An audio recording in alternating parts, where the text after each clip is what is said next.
चुनावी मौसम है और गर्मी का माहौल भी जबरदस्त बना हुआ है।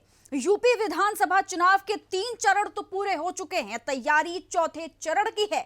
अखिलेश यादव और सीएम योगी आदित्यनाथ आमने सामने तो हैं, लेकिन अब बसपा भी योगी आदित्यनाथ को चुनौती देती हुई नजर आ रही है। जी हां, अब सबसे बड़ा सवाल यह बन गया, क्या योगी का गढ़ छिनने वाला है? क्या बसपा के जाल में योगी आदित्यनाथ फंस चुके हैं? जानने के लिए देखिए हमारी इस खास रिपोर्ट को।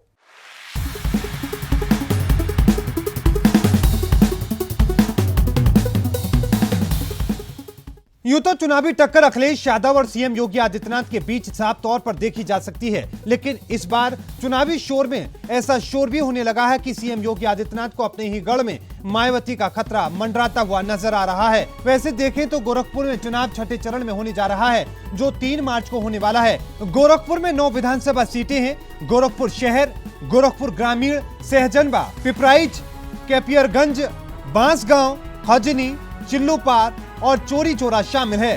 दरअसल विधानसभा चुनाव में बसपा के लिए इतिहास दोहराने की चुनौती है। पिछले चुनाव में जब गोरखपुर मंडल में विपक्षी दलों का सूपड़ा साफ हो गया था, तब बसपा ने चिल्लूपार सीट से जीत हासिल कर विपक्ष का खाता खोला था। गोरखपुर जिले में बसपा का प्रदर्शन हमेशा से अच्छा माना जाता है। इसी पर इस बार के चुनाव में गोरखपुर का मुकाबला बसपा और बीजेपी के बीच भी साफ तौर पर देखा जा रहा है। प्रचंड बहुमत की सरकार भारतीय जनता पार्टी बनाएगी, यह आप सबको देखने को प्राप्त होगा और आप सब देखेंगे कि भारतीय जनता पार्टी ने राष्ट्रवाद, विकास और सुशासन के मुद्दे पर जिस प्रभावी ढंग से काम किया है, वह सबके सामने है।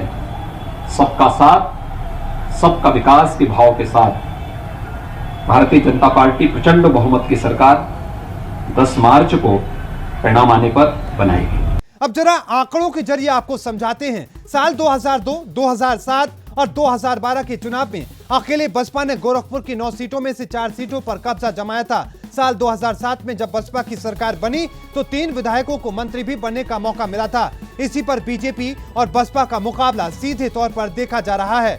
2017 के विधानसभा चुनाव में बीजेपी का प्रदर्शन भी शानदार था। गोरखपुर, बस्ती मंडल की 41 में से 37 सीटों पर बीजेपी और उसके सहयोगी दलों को जीत हासिल हुई थी। बस्ती मंडल के 3 जिलों में विपक्ष का खाता तक नहीं खुल सका, तो वहीं गोरखपुर की चिल्लूपार विधानसभा क्षेत्र से बसपा के विनय शंकर तिवारी को जीत मिली थी। हालांकि विनय शंकर तिवारी ने अब सपा का दामन थाम लिया है।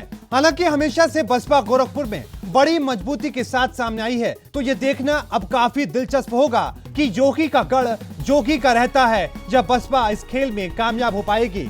Bureau report, R9 news.